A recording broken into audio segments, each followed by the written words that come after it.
penting dalam menutup aurat tersebut. Makanya ibu-ibu tuh kalau seandainya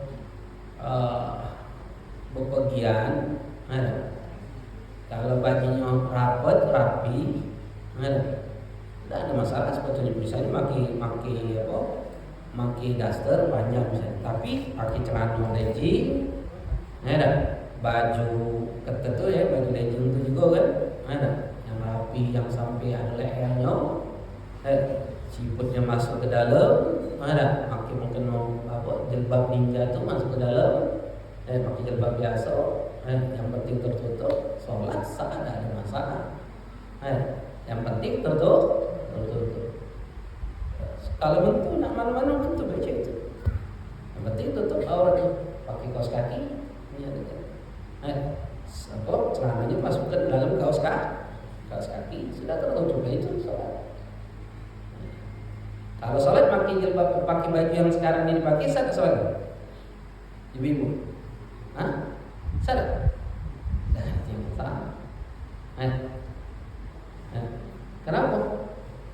Karena tidak tertutup dan terbuka dari bawah. Kadang terbuka dari bawah, kadang sini lengannya terbuka, kadang jilbabnya tidak tertutup rapi. Aurat kan? Aurat itu. Dosa dah? Dosa. Siapa yang dosa?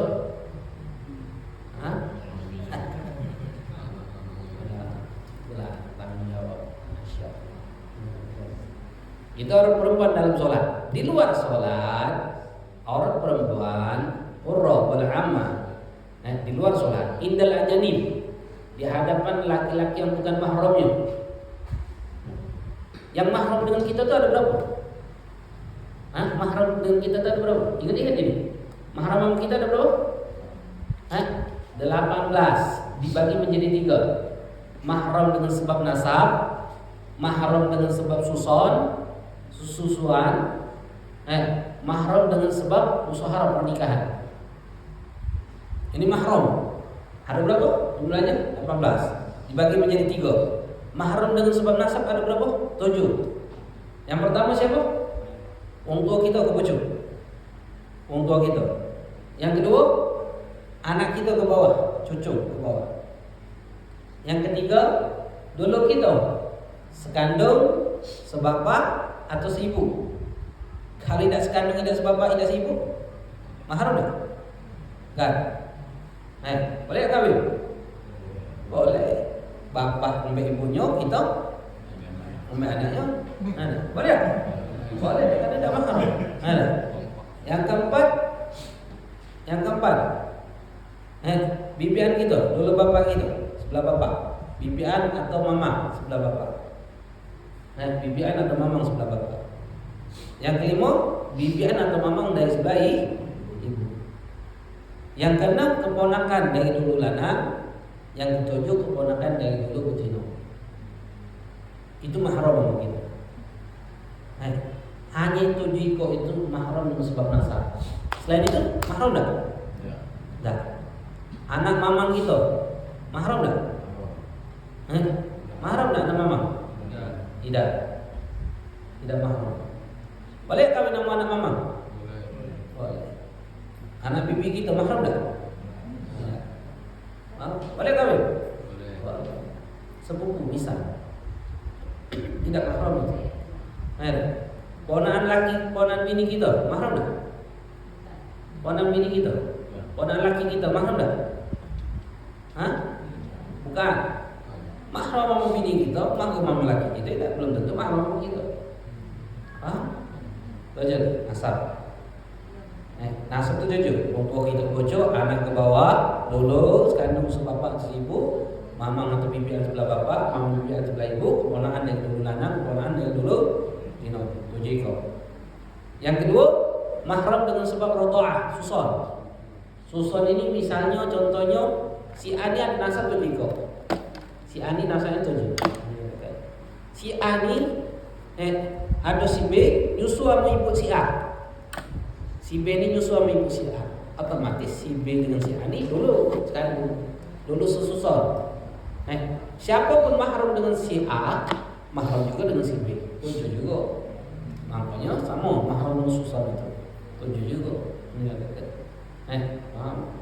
Mahram. Bapak dulu bapaknya mahram juga. Mamang dengan bibian mahram juga karena penyusu susan. Yang punya susu siapa? Hah? Yang punya susu itu siapa? Ibu atau bapak? Ibu. Bapak. Suami. Yang punya susu itu siapa? Suaminya. Suaminya. Paham? Yang punya susu itu suami. Wadahnya ibunya yang punya. Susunya punya siapa?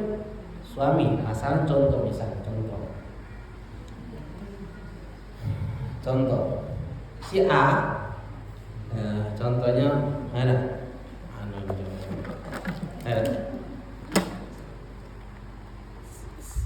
contohnya nih, contoh Umar punya ibu namanya Fatimah.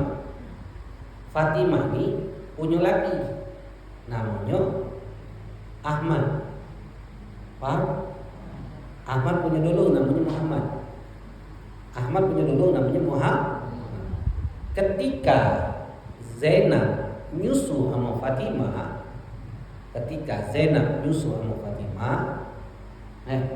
berarti Zainab sama Umar siapa jatuhnya? Dulu. Sama Ahmad siapa namanya? Ayahnya.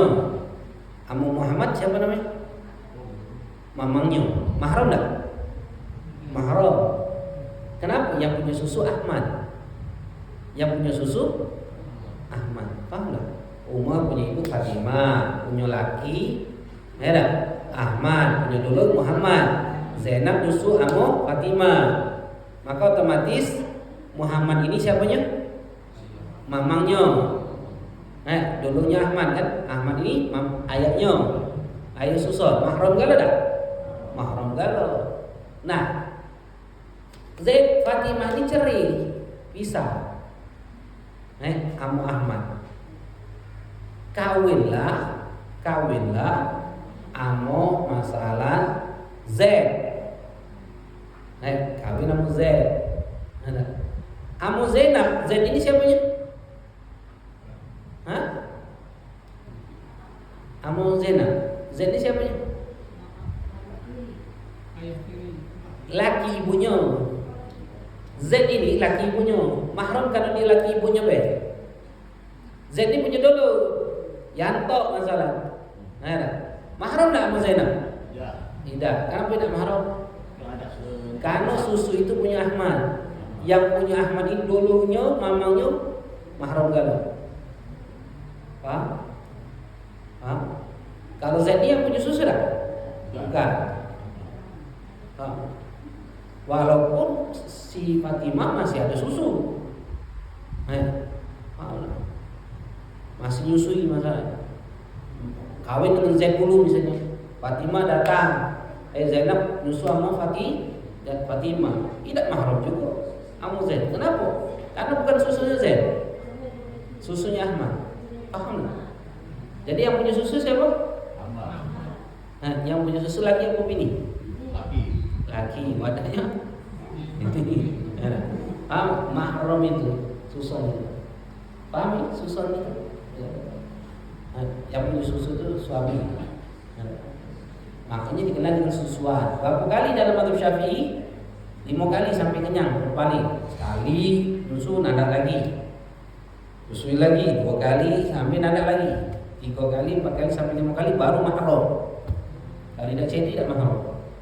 Baik itu susu langsung atau pakai botol diwadahi susu tersebut. Dipegas jadi anak tersebut. Sampai kenyang. 5 kali berbalik baru dikatakan mahram dalam mazhab Syafi'i. Di luar mazhab Syafi'i seperti Hanafi bermasalah, sekali setetes minuman sudah jadi mahram. Sudah jadi mahram. Paham mahram dengan sebab nasab? Dengan susun paham ya? Jadi ada berapa? Nasab 7, susun 7 juga. Yang kedua, yang ketiga mahram dengan sebab pernikahan. Ada 4. Mahram dan sebab pernikahan. Yang pertama, mahram sebab pernikahan. Yang pertama, laki kita, bini kita mahram dah? Laki kita, bini kita mahram dah? Tidak, bukan, orang lain itu tidak mahram sama kita. Paham? Makanya senggolan sama dia bakal. Mahram itu orang yang diharamkan untuk kita nikahi. Itu mahram. Haram bagi kita untuk kita nikahi. Itu namanya mahram. Tidak boleh kita kawinin. Mahram selama-lamanya tidak ada mantan. Mahram itu sebentar. Mahram itu selama-lamanya haram untuk kita nikahi. Bini kita, laki kita mahram dah? Bukan, ajnabi yang lain dihalalkan karena sebab pernikahan. Nah, karena sebab pernikahan itu timbul mahram. Yang pertama, zaujatul ab, istri bapak kita. Istri bapak. Siapa istri bapak? Hah? Istri bapak siapa? Bukan. Istri bapak siapa? Hah? Istri bapak siapa?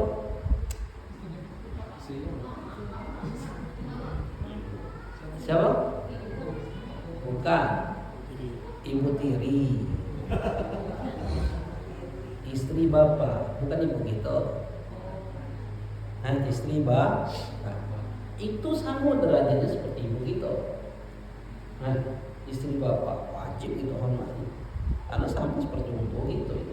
Beda. Bapak. Ini yang pertama. Istri bapak. Istri ke atas bapak, istri nenek, istri kakek. Mahram mungkin. Mahram sama. Salaman batal puasa untuk ini. Boleh kita kawin ini. Mahram. Seperti ibu kita. Paham? Ada mantan ibu tiri. Kati mantan ibu tiri. Tak ada mantan ibu tiri. Tidak ada mantan ibu tiri. Dalam syariat ada. Karena mahram selama-lamanya. Ibu tiri itu ibu kita. Selama-lamanya walaupun bisa sama bapak kita, dia tetap ibu kita. Paham? Karena sebab pernikahan. Yang kedua, zaujatul ibin, istri anak kita. Siapa? Menantu, istri anak. Yang ketiga,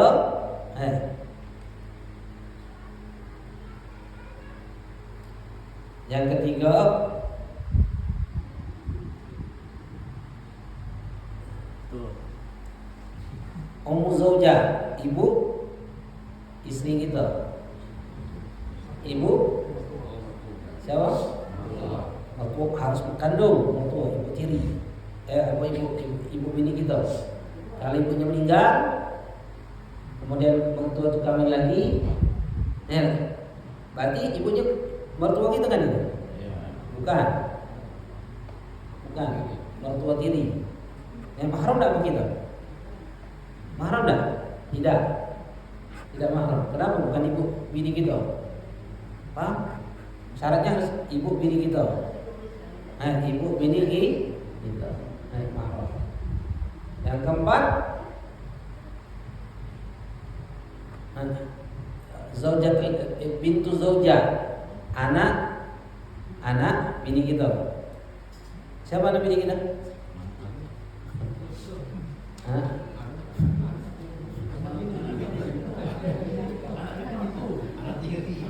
Anak tiri. Anak bini kita tuh bukan anak kita, kan cucu, bukan mantu. Anak bini, apa namanya? Anak tiri. Mahram kapan? Kalau sudah tidur sama ibunya. Kalau sudah tidur sama ibunya, anak itu mahram kita. Kalau belum tidur sama ibunya, mahram belum. Jadi kita kawin sama janda punya anak. Kita tidur dulu sama ibunya, baru mahram dia sama kita. Kalau belum tidur, mahram belum. Kalau kawin sama janda, nengok anaknya lebih cantik, carikan ibunya, kawin sama anaknya, boleh tak? Lagi belum tidur. Kalau sudah tidur, mahram abad selama-lamanya. Kalau bapak tiri butuh tidur dah? Tidak. Bapak tiri itu langsung. Bapak tiri itu ibu kita kawin sama ibu kita kawin sama lanang, langsung dia sejak kawin B dengan akad B sudah dia jatuhnya bapak kita.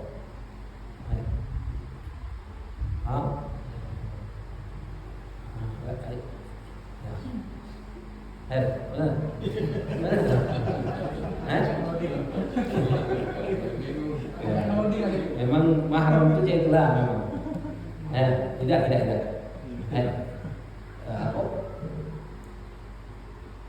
Ibu bini suami ibu kita. Bapak ciri tadi kan. Ada. Kalau dia tidak sama ibu kita baru dia mahram sama kita. Kalau dia tidak sama ibu kita mahram dah kita. Tidak. Atau tadi tu ada. Anak tiri tadi sama baik.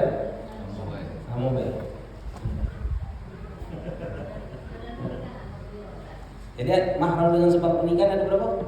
7. Mahram dengan sebab pernikahan 4. Siapa baik? Bingung. Sebetulnya gampang sebetulnya. Siapa yang pertama? Orang tua.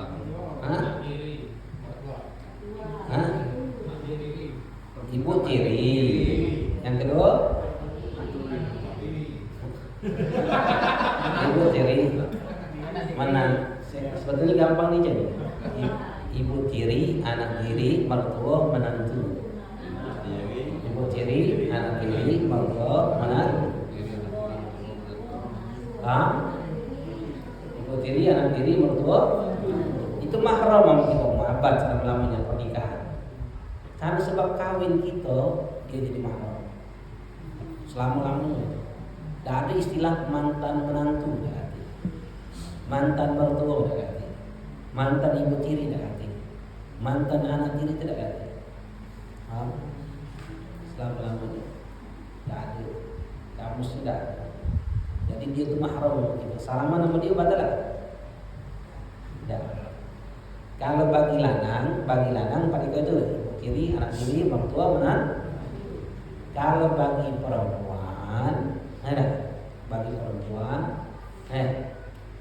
mertua, menantu, bapak tiri, anak tiri, bapak tiri, anak tiri, benar? Benar? Bapak tiri, anak tiri, benar? Ya, itu mahram. Mertua, menantu, bapak tiri, anak tiri. Kalau anak tiri itu dia kawin sama bapaknya, langsung anaknya sudah jadi mahram sama anak tiri tersebut. Tak pacar kawin sama bapaknya, nyingok anaknya lebih belaga, ajari ke bapaknya kawin sama anaknya, bisa tak? Tak bisa, langsung mahram. Sejak kawin dia sudah jadi mahram. Kenapa? Si anak itu akan mengatakan istri bapakku, istri bapak. Itu mertua, menantu, bapak tiri, anak tiri. Perempuan, jika sama mahram itu, perempuan sama mahramnya, anak sama mahram, perempuan sama mahram, auratnya mau usut sampai lutut, kita sama anak gadis kita usut sampai lutut auratnya, anak gadis kita sama kita auratnya usut sampai lutut, ibu kita auratnya usut sampai lutut, mertua kita auratnya usut sampai lutut. Semuanya mahram itu usut sampai lutut. Itu auratnya. Itu aurat yang tidak boleh dijinjung. Itu auratnya. Kemudian itu aurat perempuan. Jadi kalau perempuan ini auratnya jika dia sama mahramnya, sama bapaknya, sama dulunya, sama anaknya, sama mertuanya, sama anak tirinya, auratnya apa? Usut sampai lutut. Itu yang wajib ditutup. Jadi jangan sampai kita dengan anak kita, makanya jangan pernah biasakan pakai celana pendek di rumah. Walaupun bini kita, walaupun dengan anak-anak kita, walaupun juga anak-anak kita dengan umur, jangan biasakan pakai celana pendek ya. Celana pendek itu apa? Batasan pucuk lutut. Pakai celana pendek, haram. Karena itu walaupun nama ibu kita, walaupun nama anak kita, haram, dilaknat oleh Allah. Mana kita dapat rahmatnya Allah kalau sudah dilaknat? tak akan bahagia dia hidup kita kalau sudah laknat Allah kalau sudah dilaknat itu. Makanya jago, tak boleh lagi anak gadis kita masalah. Depan gitu orangnya usut sambil lutut. Jadi jangan lagi pakai celana pendek depan bapaknya, walaupun bapaknya lewat, walaupun dulunya lewat. Auratnya usut sambil lutut. Itu aurat perempuan. Jadi ketika sholat aurat perempuan itu mana? Dari mana? Seluruh tubuhnya kecuali wajah dan telapak kaki. Yang kedua, ketika dia ada bersama mahramnya atau sesama perempuan muslim, mahramnya dan sesama perempuan muslim, usut sambil lutut. Usut sambil lutut. Kemudian ketika dia di hadapan ajanib, wong lain, laki-laki yang bukan mahramnya, ada dua pendapat ulama. Yang pertama, mayoritas pendapat ulama, jami'ul badan, seluruh badannya, dari ujung rambut sampai ujung kaki wajib tertutup. Itu wajib pakai cadar, tertutup gargar. Itu pendapat pertama. Pendapat kedua, sama seperti dalam sholat, jami'ul badan ilal wajib, wal yadain wa kaffain, wajah dan telapak tangan. Ini pendapat kedua. Jadi telapak kaki aurat bukan? Ada laki-laki yang bukan mahramnya? Aurat. Jadi kalau keluar rumah, pakai kaos kaki. Karena telapak kaki juga adalah aurat. Itu yang harus kita jaga. Masalah sepele, sampah, apa? Cuma kaki, bukan masalah. Aurat itu suatu yang diharamkan, walaupun syahwat tak syahwat. Syahwat apa tuh? Ataupun tidak syahwat, bukan masalah syahwatnya. Masalah yang wajib untuk ditutup dan diharamkan untuk dilihat. Itu yang harus diperhatikan. Jadi biasakan ibu-ibu, kalau keluar rumah, biasakan pakai apa? Pakai kaos kaki, jilbabnya rapi, dagunya wajib itu tutup. Pakai apa? Bukan ciput. Jadi mengenanya tu pakai jilbabnya tu pakai ciput dulu. Makin tu ada ibu ngomong ke ciput tu ada yang sesuai dengan gaya kita warnanya tu. Yang agak coklat-coklatan tu pakai. Jadi kalau pakai jilbab tu tidak kejingan pakai ciput. Tidak kejingan. Ada sebagian ibu-ibu ni risih nak nutup hidung gitu. Padahal pakai ciput itu habisnya pakai jilbab. Yang penting nutup aurat. Kalau buka aurat, apa hukumnya? Haram. Siapa yang diharamkan? Siapa yang diharamkan? Yang membuka dan yang melihat dilaknat oleh Allah. Kalau perempuan yang buka aurat, siapa yang berdosa? 4 laki-laki yang bertanggung jawab di hadapan Allah. Siapa yang pertama?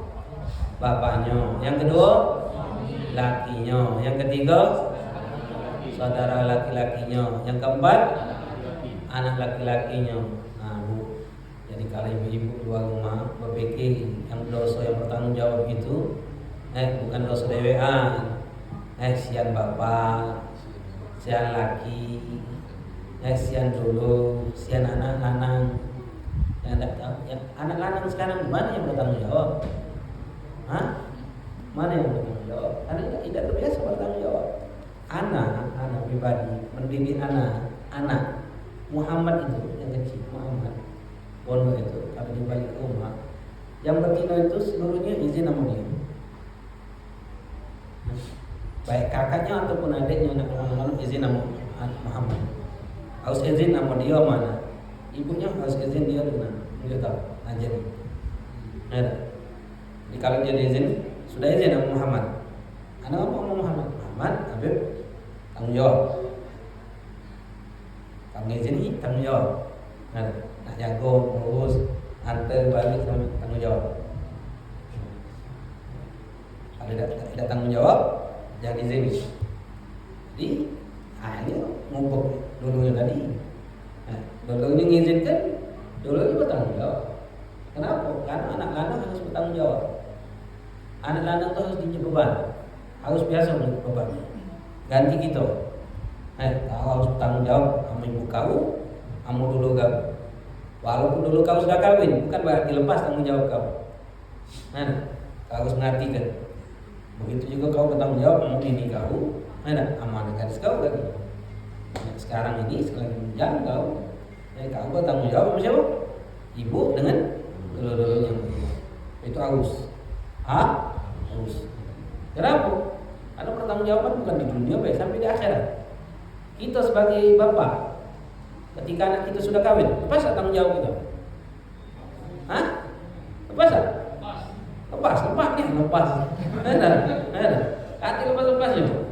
Lepas apa? Dalam nafkah lepas, karena ada laki yang nafkahi. Tapi tanggung jawab sebagai orang tua lepas tak? Tidak, membimbing anak gadisnya untuk menjadi istri yang salehah. Tanggung jawab siapa itu? Bapaknya, bukan suaminya. Bapaknya. Kenapa? Karena bapaknya harus ngawal putrinya menjadi istri salehah. Harus ngawal. Karena ketika dengan laki dia berani.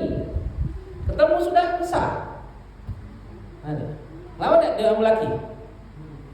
Lawan. Sama bapaknya lawan tak? Dah. Itu tanggung jawabnya bapak. Makanya dari kecil bapak dulu itu harus perhatian anak kecil. Anak dulu anak itu harus perhatian dulu.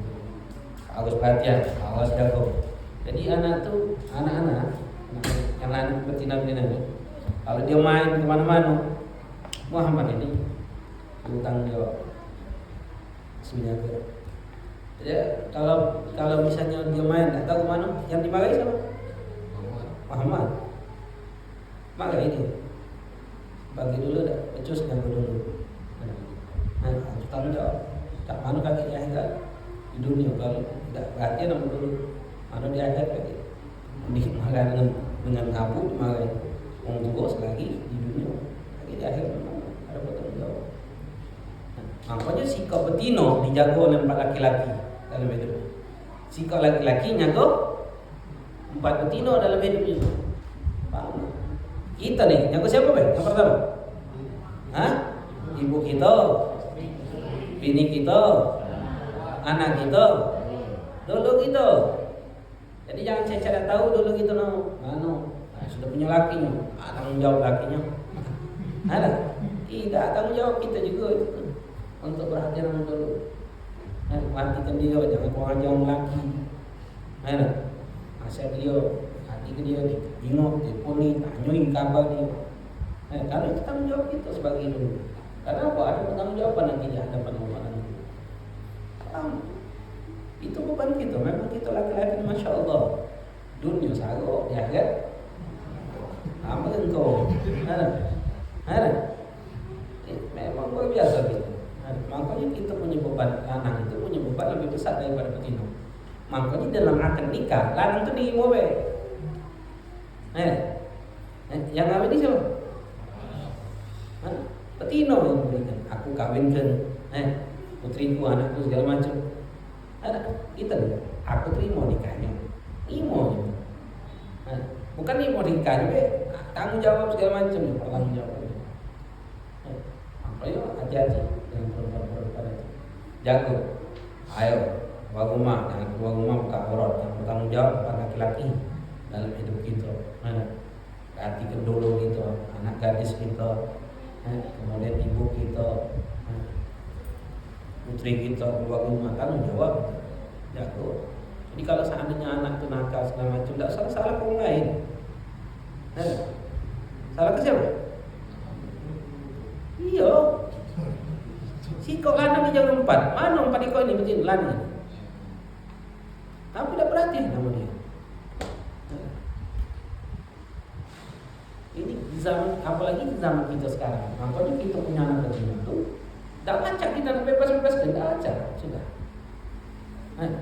Harus sampai jemput. HP-nya tidak boleh dia pegang HP. Jangan anggap remeh. Karena ada pertanggungjawaban. Itu yang harus kita perhatikan. Itu aurat, batasan-batasan aurat. Wallahu a'lam. Perempuan ini jadi dia ketika di dalam sholat seluruh badan kecuali wajah dan telapak tangan. Ketika mahramnya pusat sampai lutut. Jika di hadapan laki-laki yang bukan mahram, ada yang mengatakan seluruh badan wajib pakai cadar, ada yang mengatakan sama seperti dalam sholat. Ketika dia dewean, auratnya pusat sampai lutut, bukan soaten, bukan kemaluan, bukan. Pusat sampai lutut, itu auratnya perempuan. Kecuali adanya hajat, mandi segala macam, tidak apa, buka.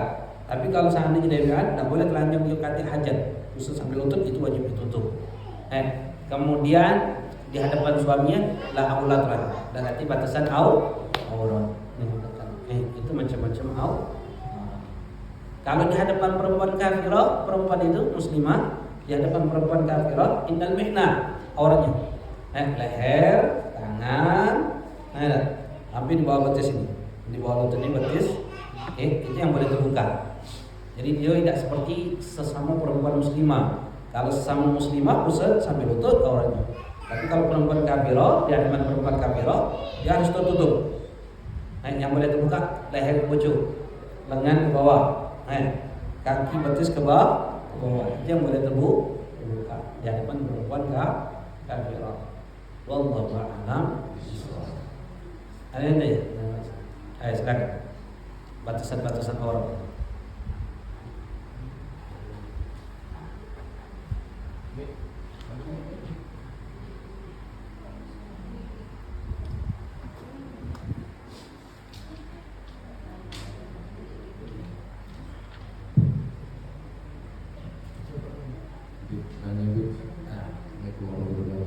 Waalaikumsalam. Perihal tadi yang anak tiri itu kedudukannya seperti apa? Begitu sengaja mendoakan orang tuanya seperti itu terhadap ibu tirinya, kewajibannya sama seperti kewajiban anak. Nah, beda. Anak tiri itu yang memberikan nafkah, siapa yang memberikan nafkah? Bapaknya kalau ada bapaknya. Kalau ada bapaknya. Lakinya punya tanggung jawab untuk memberikan nafkah kepada anak tiri. Tidak ada tanggung jawab. Tidak ada tanggung jawab untuk memberikan nafkah kepada anak tiri. Kewajiban nafkah itu adalah bapaknya. Arti bapaknya kakeknya. Arti kakeknya mamangnya sebelah bapaknya.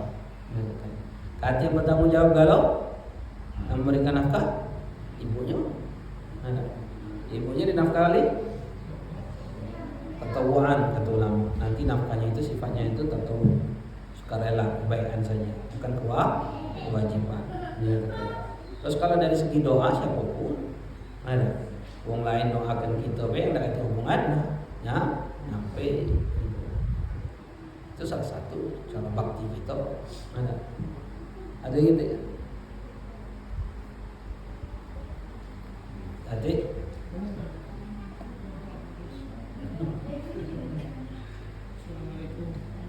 Waalaikumsalam warahmatullahi wabarakatuh. Saya tanya masalah mahram dengan istri, hubungannya dengan ada suci wudhu. Ya. Karena ada beberapa yang bilang Tidak batal. Tidak batal, ada Ya. yang batal. Ya. Sebenarnya seperti apa? Jadi istri itu mahram bukan? Bukan. Batal wudhunya dengan kita ketika kita bersentuhan sama istri kita atau suami kita, batal wudhunya. Batal wudhunya. Itu dalam mazhab kita Syafi'i. Di luar mazhab Syafi'i seperti Maliki, itu bersentuhan sama perempuan itu tidak membatalkan wudhu, bukan hanya bini, siapapun. Bersentuhan sama perempuan itu tidak membatalkan wudhu, itu mazhab siapa? Maliki. Kecuali syahwat. Itu Maliki, kecuali syahwat.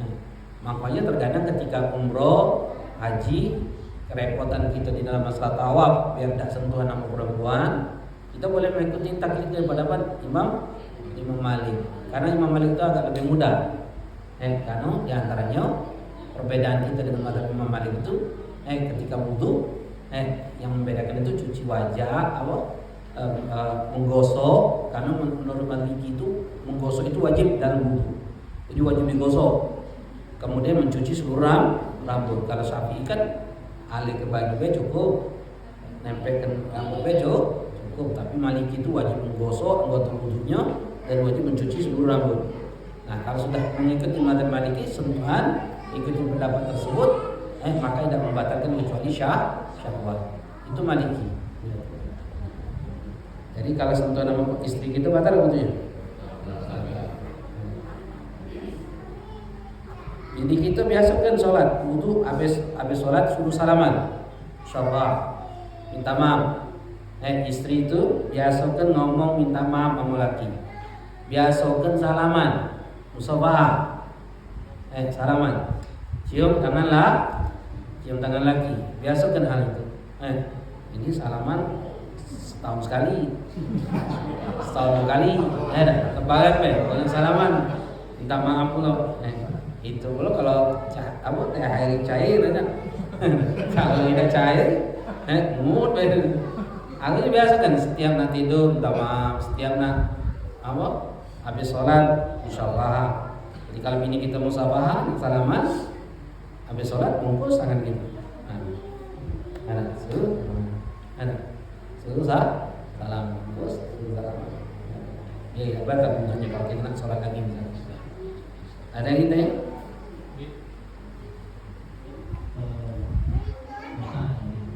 Aurat ini kan aurat ini yang melihat yang membuka aurat berdosa, yang menjaga hak laki-laki bertanda itu berdosa juga. Bukannya setiap manusia ini tidak ada yang menanggung dosa orang lain? Terima kasih. Jadi pertanggungjawaban terhadap dosa orang lain itu kita bertanggung jawab jika tidak ada hubungan dengan mereka. Itu tidak ada pertanggungjawaban. Tapi jika ada pertanggungjawaban, maka kita bertanggung jawab terhadapnya. Contoh, anak. Setiap maksiat yang dilakukan oleh anak, siapa yang bertanggung jawab? Untuk. Karena Rasulullah katakan kulukum ra'i wa kulukum mas'ulun an ra'iyati. Kalian adalah pemimpin. Kalian akan bertanggung jawab atas apa yang kalian pimpin. Jadi setiap orang yang dibawa kekuasaan kita, dibawa kewalian kita, kekuasaan kita, itu adalah mereka tanggung jawab kita. Contoh misalnya pegawai kita, bos perumahan punya pegawai tukang bangun, kakak yang sholat, bos yang mandor tadi diem yang penting rumah jadi. Siapa yang bertanggung jawab? Mereka yang bertanggung jawab. Anak diperintahkan sholat, tidak diperintahkan sholat oleh orang tuanya. Sampailah tidak sholat, sampailah dia balik. Setiap anak itu meninggalkan sholat, siapa yang bertanggung jawab? Begitu juga kaidah, man ridha ala maksiyah bagat maksiyah, man ridha ala kufur bagat kufur. Barang siapa yang rela akan perbuatan maksiat orang lain, maka dia sama seperti orang yang melakukan maksiat. Barang siapa yang rela akan kekufuran orang lain, maka dia sama seperti orang yang murtad keluar agama Islam. Jadi kalau kita nyinggung orang maksiat, kita diem baik, kita tidak tahu. Apa hukumnya? Sama baik kita. Makanya Rasulullah katakan apa? Idza ra'a minkum munkaran wa yughayyir biyadihi. Jika kalian melihat suatu kemungkaran, kemaksiatan, wajib kalian cegah dengan apa? Tangan, baca tangani dengan kekuasaan. Tak berani memang. Tangani tujanya. Tapi lisani, yang lisan dia tahu nasihat. Beb ini dia omongin aja kan yang gitu sih. Tak takut juga kita dengan lisan. Tapi qalbihi fa huwa ad'aful iman wa laysa waradhalika min al-madghalat min dzarratin min iman. Ini kata Rasulullah, itu benci dengan perbuatan dia, bukan benci sama ngomongnya, benci sama perbuatannya, dan itu selama-lamanya iman. Dan belakang itu ada arti lagi yang namanya keimanan. Artinya kalau kita diam baik, kita juga termasuk orang yang bermaksiat. Apa yang harus kita lakukan ketika ada maksiat depan kita tidak mampu kita cegah? Lari, keluar, jauhi tempat maksiat itu. Jadi nyingok kawan kita, duduk bewang kita, saya tidak sholat ini, kita sholat,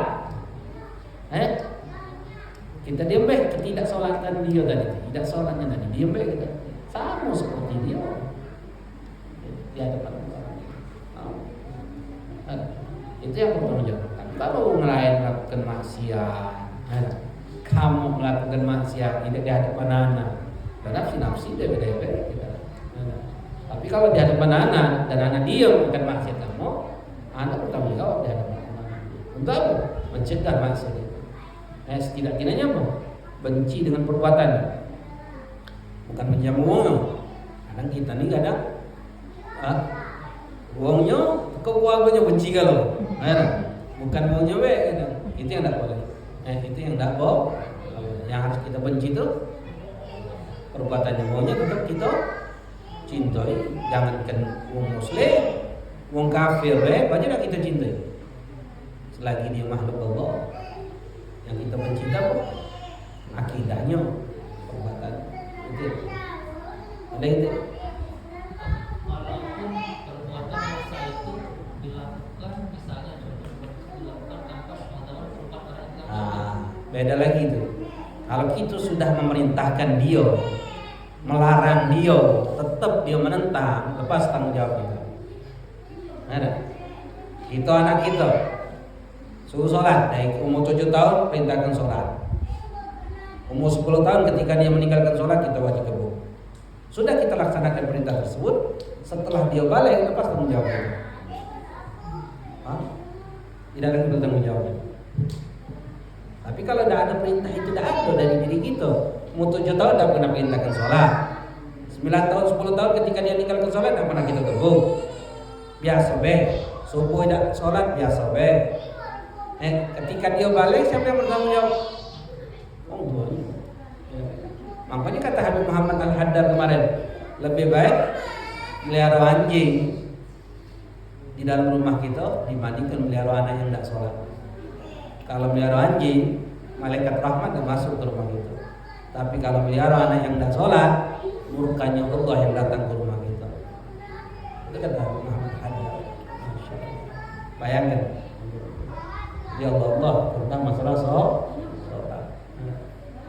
Makanya tidak sholat itu tidak salah dikawani, tidak usah dekati, karena ada kebaikan bagi dia. Di dunia dia ngenjuk kesusahan sama kita, di akhirat menjuk penyebuluh kita.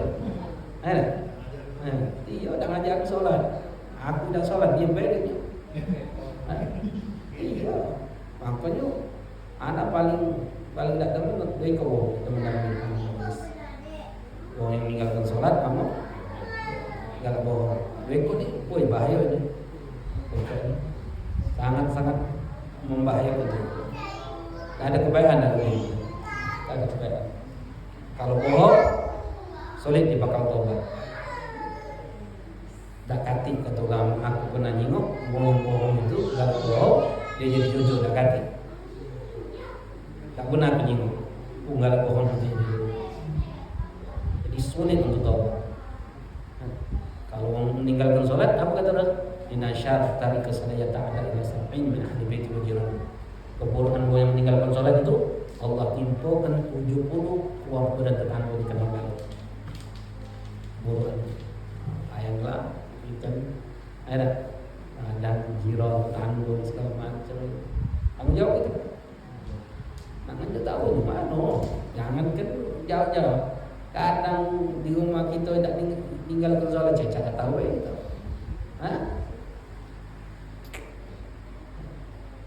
Jadi hati-hati. Ada yang tanya? Ada terima. Assalamualaikum warahmatullahi wabarakatuh. Waalaikumsalam. Saya mau ini seorang anak waktu dinikahkan oleh sang ayah, waktu dia tidak kabur itu kan dikatakan bahwa lepas tanggung jawab si ayah kepada sang anak, jadi dosa itu kan katanya kembalilah kepada si suami ya. Nah, bagaimanakah hukumnya kepada sang ayah? Kalau misalnya itu kan kembali ke anak. Tadi ada bilang kan kasih tanggung jawab si ayah ke kakak sama ke saudara laki dan anaknya. Ya. Bagaimana penjelasan hukumnya dari anak dan anak? Ya. Jadi pertanggungjawaban itu di dalam masalah nafkah. Lepas wong tanggung tua wajib menafkahi anak gadis. Pas. Kalau sudah ada pertanggungjawaban, siapa yang memberikan nafkah? Suami. Tapi menjadikan anak itu menjadi istri solihah itu tidak lepas wong tuanya. Bukan berarti lepas pertanggungjawaban wong tuanya, untuk menjadikan anak itu menjadi istri soleha. Jika istrinya tidak soleha, akibat tidak adanya tarbiyah dari wong tuanya, dari bapaknya, siapa yang bertanggung jawab? Bapak. Makanya lepas tanggung jawab itu, lepas tanggung jawab bapak, bukan lepas tanggung jawab di dalam masalah nafkah, betul. Tapi di dalam masalah menjadikan kau istri salehah, bapak bertanggung jawab sampai kapan? Seumur hidup. Sampai dia mati atau bapaknya yang mati. Kalau kita paham hukum ini, masya Allah sebetulnya istri-istri kita tetap aja jadi istri salehah. Baca. Cak, ibu nama bini lah, sama apanya, Pak? Anak apa nih, Pak? Paling apa aja yang main kan? Kamu lakinya kenapa adanya? Kamu apanya? Tak berani adanya. Kan gitu kan? Makanya harus kerjasama. Tapi bapaknya juga harus bijak. Jangan bapak yang jadi. Ibu nama ngapu kau? Ibu nama laki. Sudah, kayak bapak nanganin laki kau. Merah. Bukan nasihat, ini merah. Harusnya ketika anak itu keluar rumah, balik ke rumah bapaknya. Apa bapaknya balik jenguk anaknya di rumah? Apa kau kesini? Ibu, ya Allah, kau ke rumah bapak dalam keadaan laki kau dah ridho kau keluar rumahnya. Murkanya Allah melaknat kau.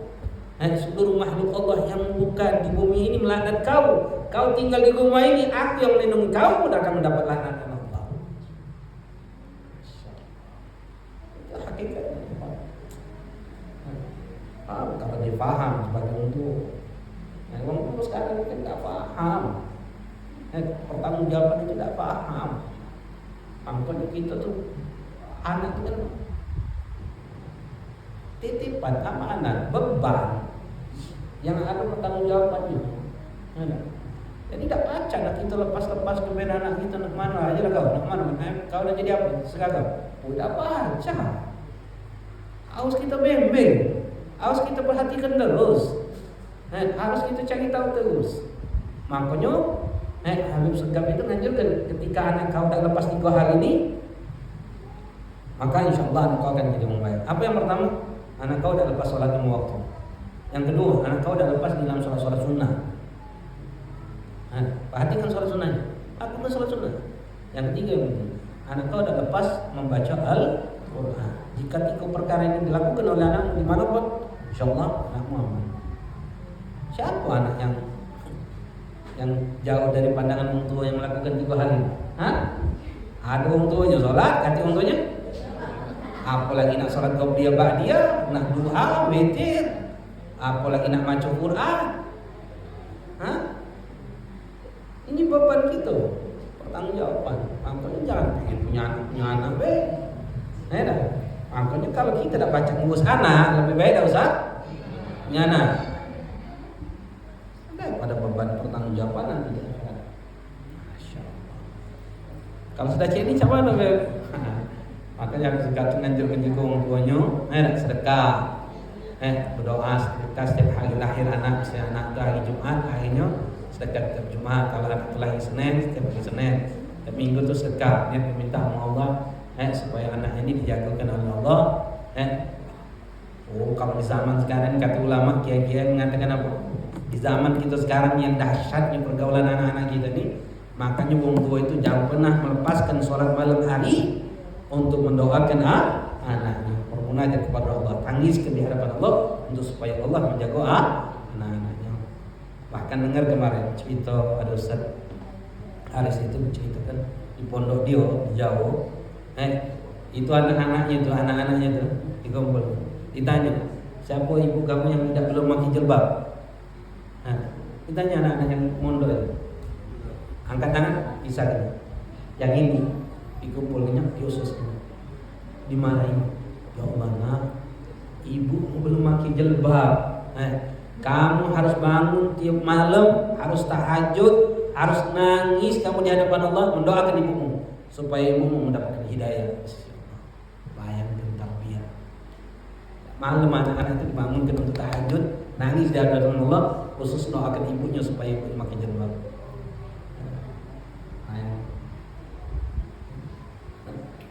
Pertanggungjawaban luar biasa. Ada ini